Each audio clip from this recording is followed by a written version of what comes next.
Hello and welcome back to the Breadcrumbs Project. We do have a lot to talk about because I've presented a lot of material in my last series of videos. My previous 19 videos, so kind of this is a uh, just kind of start to sum up everything and put it into a ball that people can start to understand and communicate about because this is changing a lot. Okay, my theory, my proven fact over 19 episodes. This is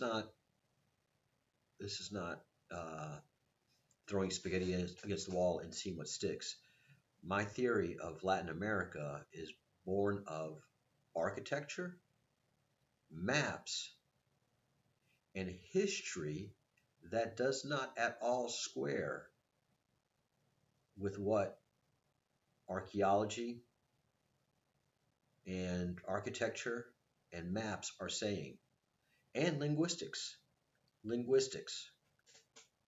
That's probably the biggest thing. And I've already talked to some academics, and they are petrified of this. They are not returning emails. They're not one professor of the Narhal language, not Nahuatl language, which is the second language that is on this map. The other language is bureaucratic Latin. We can tell it's bureaucratic Latin by the way it talks about the mines, the silver mines. And this one is a high producing silver mine. These silver mines were going over to Spain. And we have a Camino de Plata that comes from Galicia down to Sevilla, where all the silver was worked. Very famous silver place. And we'll probably talk about that tomorrow. We'll start to focus in on these mines and what they were doing with the money, because obviously silver wasn't any good to them here in tiny little bit of Mexico. Maybe it was. Maybe they had started teaching the locals about economies. But one thing I know for sure is that by by the Dark Ages, by the Middle Ages, by the Renaissance, Latin did no good to a ship's captain or to a boat owner. In navigation, I promise you, Latin would have been of no use to anybody. So, this amazing map tells the story of of what happened to the Roman Empire when there was a Western Roman Empire and an Eastern Roman Empire. What happened to that? And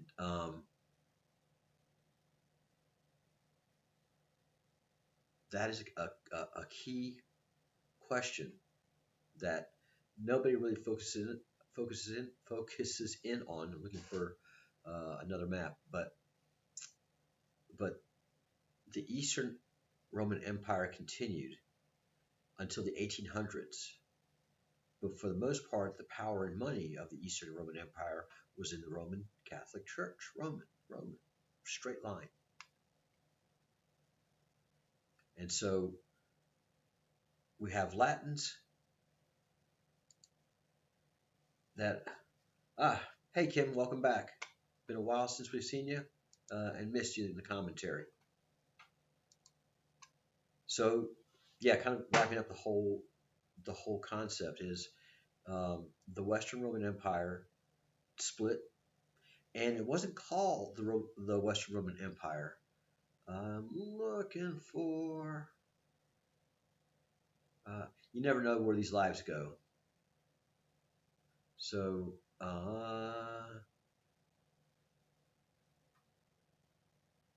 let's see, it's not there. I know it's here somewhere. And it's basically a graphic of of the split and what it looked like. And I should have been better prepared. I apologize. Here it is. But I didn't know we were going to go here.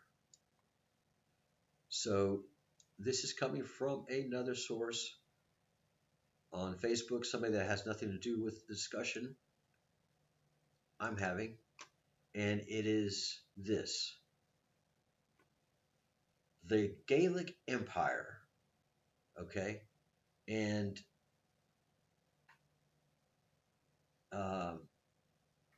Galicia is very important in this. It's more important than anybody can really understand or appreciate.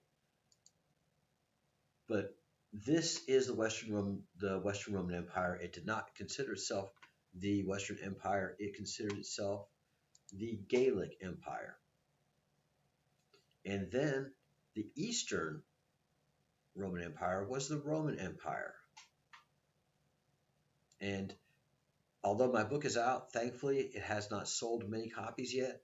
So I'm about to add this into the book. This is my missing piece.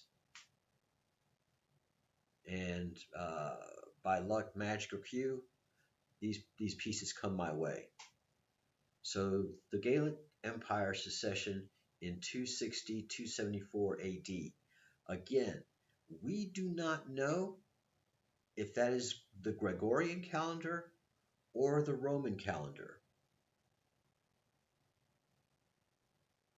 because we're 2025 in the Gregorian calendar and 2778 in the Roman Empire calendar. And I'm going to say that this is Roman Empire. There's no way to have adjusted this history to set the Gregorian Empire, the Gregorian calendar. There is no way to, okay, so we've got to add or subtract. So to me, as I look at Roman Empire stuff, I am using the Roman calendar. And that works for me in a big way. So the Gaelic Empire split with the Roman Empire and a massive breakaway state including Britain, Gaul, and Spain that split from Rome to defend itself until Emperor Aurelian reconquered it. So this is what really happened. Understanding that Gaul and Gaelic are not the same. Gaelic is another reference to Celtic, okay? And Galicia is the Kingdom of Galicia. So I believe Galicia is where the Gaelic kingdom established itself and created the secession so that they could get away and move to an area that they had been setting up on the western side of Mexico. Here. So they could move here. The Gaelic Empire and the Spanish Empire.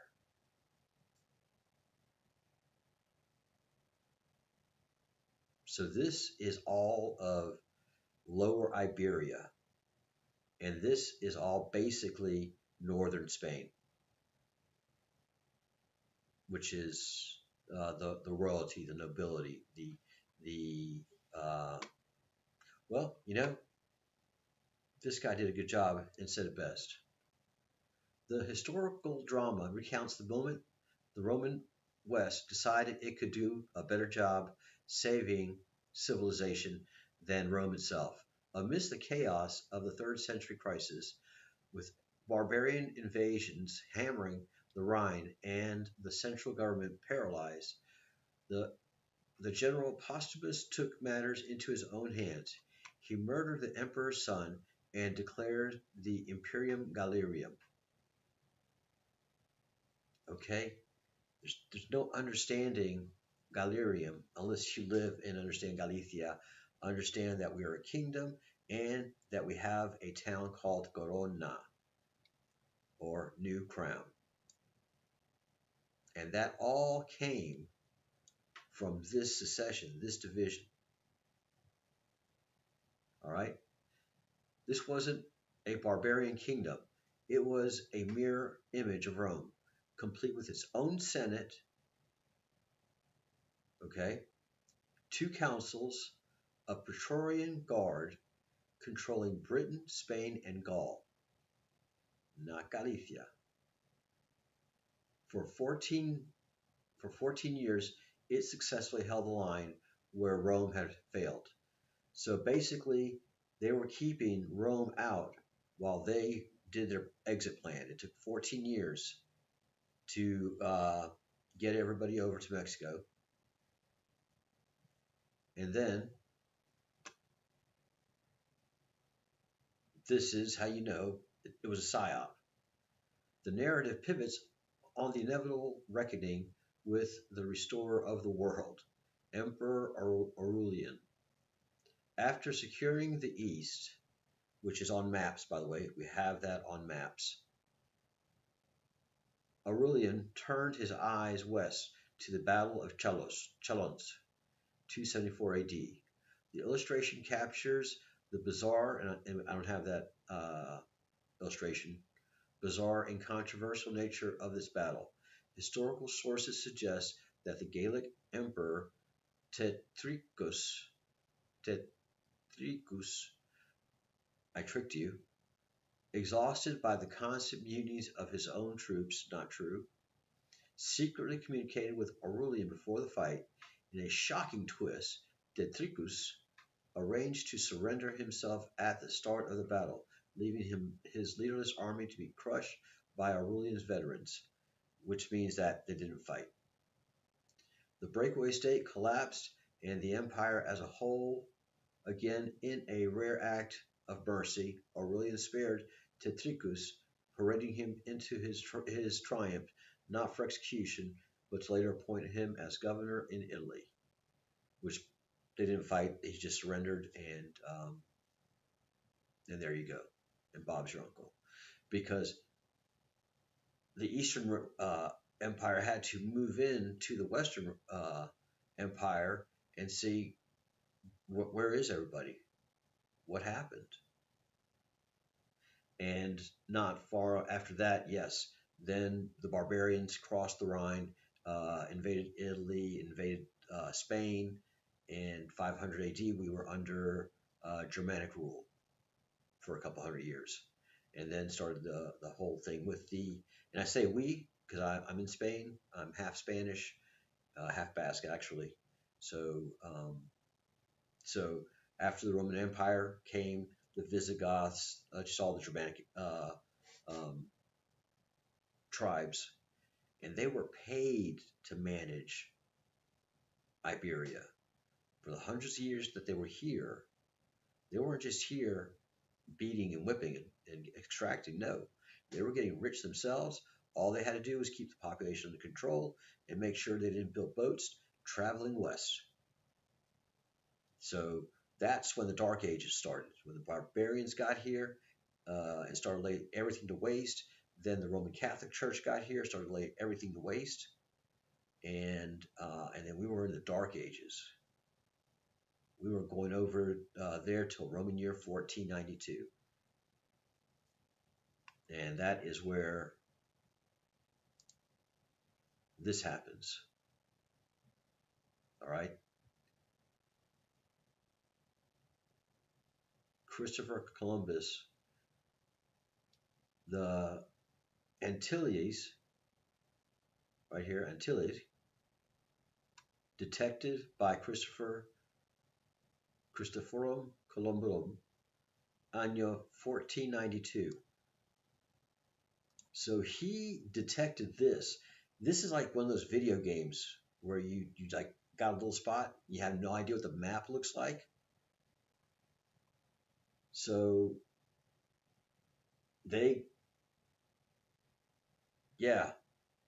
they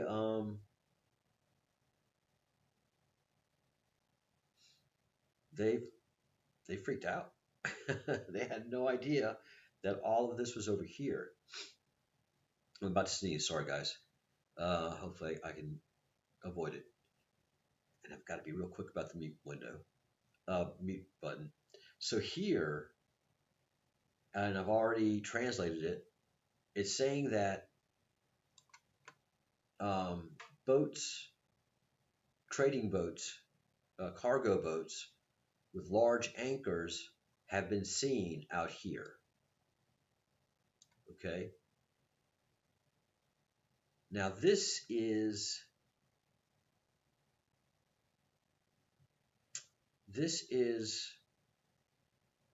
medieval Europe. Medieval Europe, absolutely left behind, and in the Dark Ages, and in medieval times, and then suddenly the Renaissance. And the Renaissance happened when this place was discovered. When Latin America was discovered by the Europeans at that time in Roman year 1492, we went from medieval to the Renaissance, and that was the plan. So through silent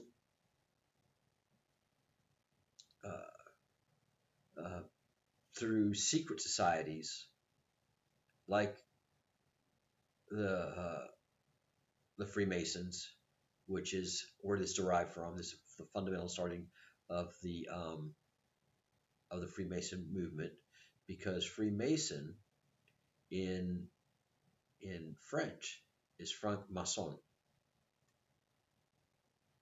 All right, so franc-maçon in French basically means free house, and that's how this worked. So through bribing the ship's captains, they kept them off as long as possible, bribed everybody as much as possible because they just had so much wealth here now. It wasn't population thick, but the Americas were established, especially Nova Francia, which is New Gaul. Okay. And here is Singalus, which harkens back to Gallic. This all squares out.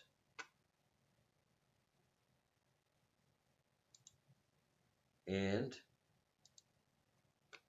this right here, the Carolinas, is Nova Anglia, New England. So that's how they divided things. The Gauls, the French, got North America, Canada. The Angles, they had to control a lot because the British were into shipping. England is an island. So it was a Carolina. It was a very expensive line, keeping the American secret from the British. So that's part of the Freemason process. So the French and the English established occult societies because theirs were traveling nations, and they could manipulate and control through bribery and blackmail and death the knowledge of this. But it was the wealth. And so through that means, for a thousand years at least, the British were kept from the Americas. And then it just became too much. There was too many ships out there. It was going to happen sooner or later. And when it happened slowly, and it happened by the same countries. The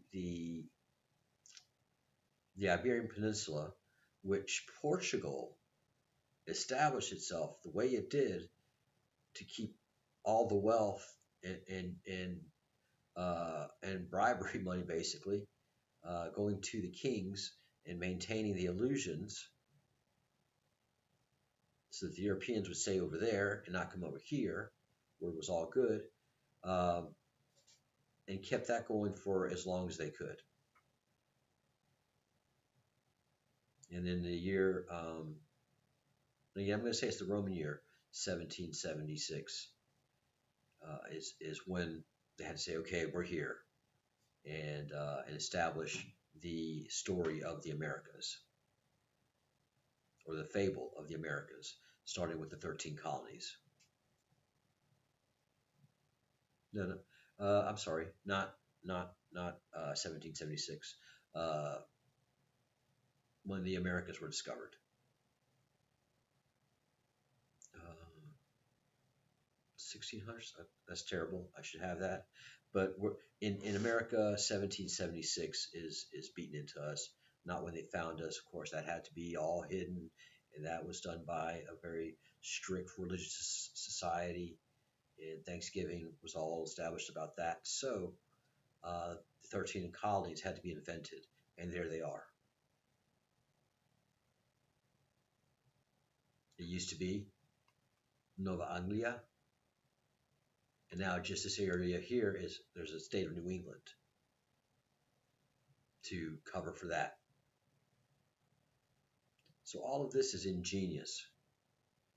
And so, yeah, that led to the Renaissance. And the Renaissance is when basically the Latins from the Americas came over to Europe and started to give them culture and bring them up as the story of the Americas, Latin America, was being unfolded.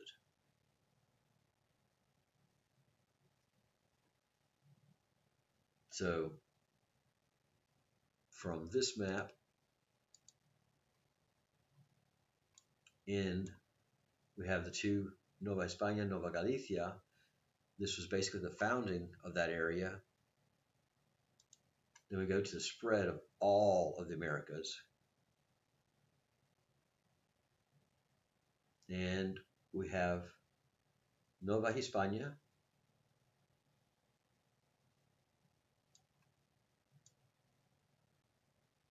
and Nova Galicia here at the equator. Remember the word now, equator. Nova Galicia, Zactecas. That is also a Latin word. Yeah, I forget what it is right now. And then we have Nova Vizcaya, New Basque Land. That's my people. So that kind of gives me a little bit of a feeling. And then Reine Leones, so the Kingdom of Leon. So they brought people over from the Basque region, the north of Spain, I don't know who they brought, but they brought folks over there to found these areas. And then Mexico just pushed themselves up north. And this is the most amazing map for the Americas. Because it has the Panama Canal well established. And that's wide. And if you look at the satellite shot that has remnants of that, I mean, the Panama Canal is just a little river, basically. And they didn't have to do a big job to dig it, guys. That is all nonsense. It's always been there. Not always, but since 1492, when it was this size,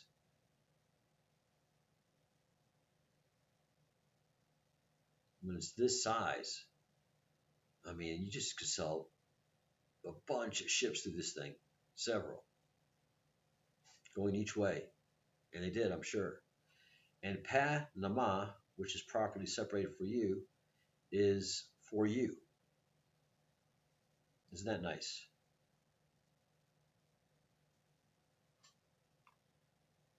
And America Meridionales is basically South America.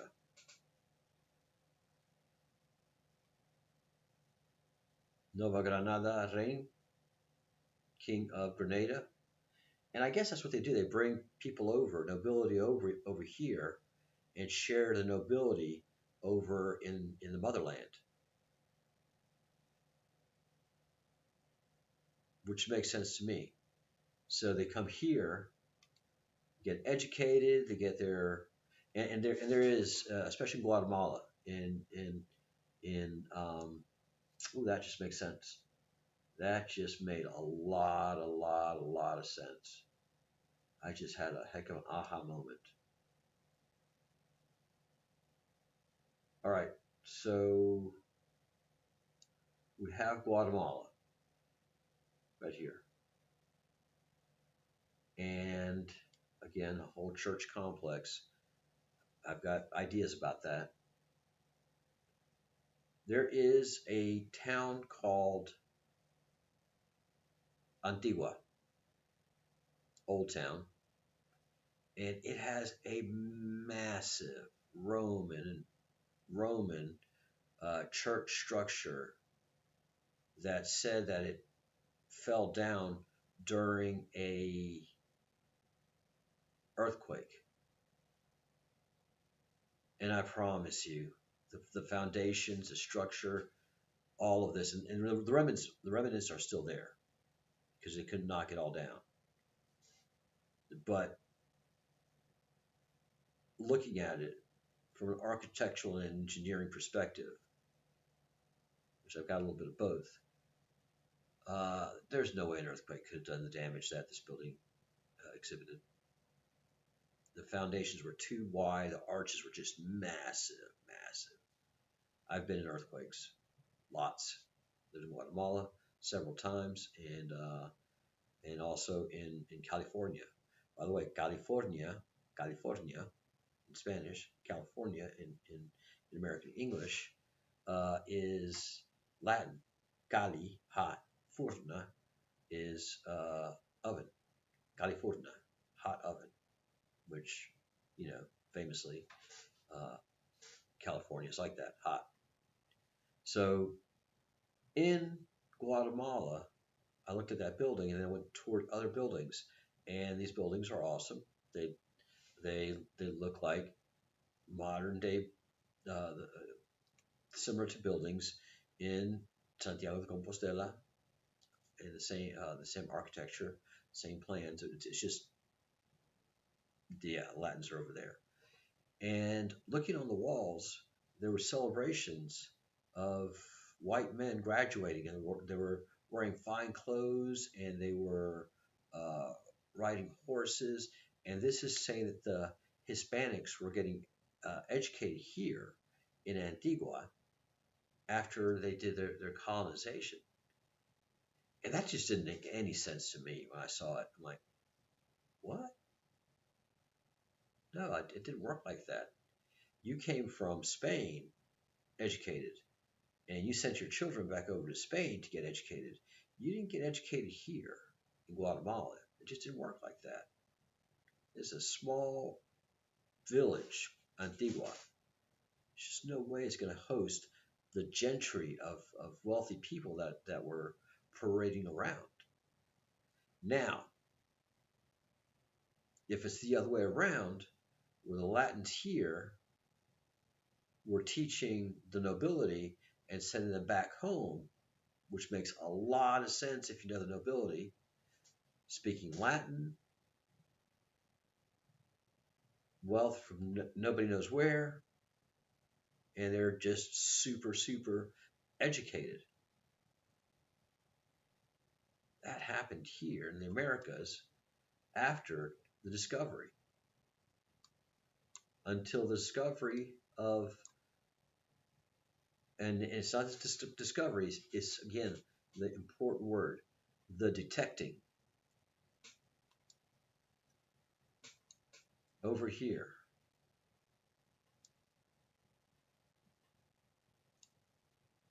Okay, just detecting, and the plan kicked off, and that is when the Renaissance started, the rebirth. Renaissance stands for rebirth. So the rebirth of Europe is the educated over here went over there and educated and was the nobility, was the court, and then became the educating class. My question, and I think I know the answer, is I bet you the Roman Catholic Church was pissed when they found the Romans over here. Pissed. So that's why the Anglican Church stayed the way it was, and the Roman Catholic Church stopped at mainland Europe.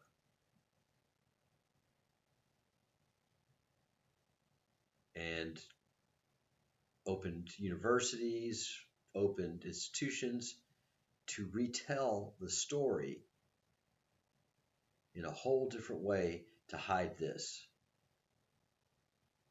This had to be hidden at all costs. So what happened was, after the detection, a lot of the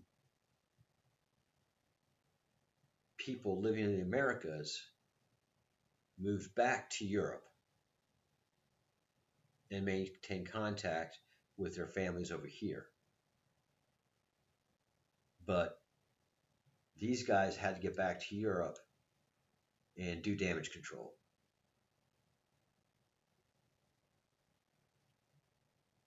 So that's how the 13 colonies were British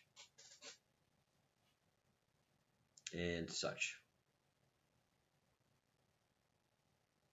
This belonged to France because of Canada, and you could say this is Ludoviciana, which is Louisiana in I'm thinking about something, sorry, in Latin, or it could be Ludoviciana.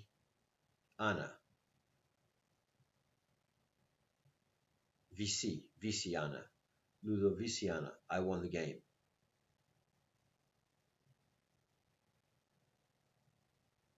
So there is a lot to digest here. So this was French, and then this all belonged to the Spanish, and then the South Americas were further divided up. But that's how it went down, and they had to get rid of a lot of buildings and recreate create the Aztecs. And now I begin to wonder if the Aztecs were there prior to the Romans or post-Roman.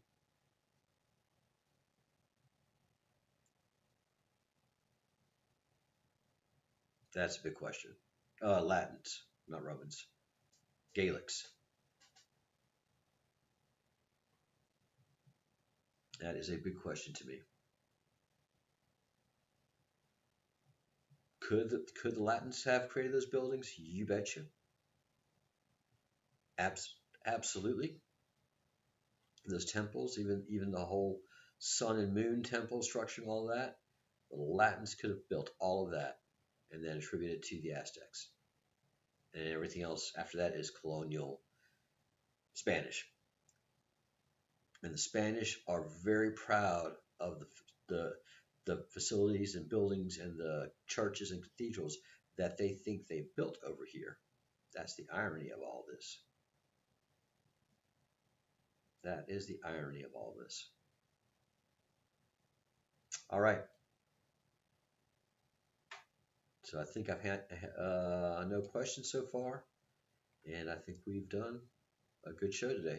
So thank you for you that have stuck around. Um,